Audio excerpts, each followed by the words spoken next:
பண்ணிட்டு போனோம். 2 பேரும் ஒரு சாக்கில் அள்ளிட்டு போனோம். கேப் வந்து ஒரு 5 அடி 6 அடி கேப் ஒன்றும் இல்லை. சும்மா ஒரு அரை அடி 6 அடி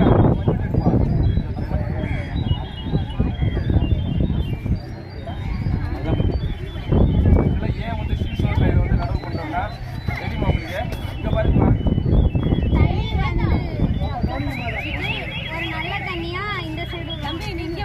ஓகே என்ன பண்ணுங்க அங்கேருந்து தெரியாது. மற்ற இடத்துல நிலத்தடி நீர் குறைஞ்சா பிரச்சனை இல்லை.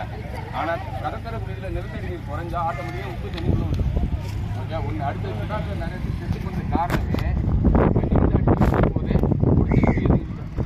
ஸோ இது ஒரு முக்கியமான ரீசனாக தான் வந்து கடற்கரை ஓரத்தில் இன்றைக்கி வந்து தமிழ்நாடு பூரா 1 கோடி சீட் நட்டுருக்கு. பார்த்துங்க ஆழம் வந்து ரொம்பலாம் வேணாமா அவ்வளோதான். ஆழம் வந்து சும்மா ஒரு 1/2 அடி தோண்டா போதும். ரொம்ப கஷ்டப்பட்ட வெட்ட வேண்டாம். அது இங்கெல்லாம் ரொம்ப ஈஸியாக வெட்டலாம். ஓகேவா? சரி டீ விட்டாச்சா? அப்படியே நிறைய வச்சுக்கிறேன். நிறைய போட்டு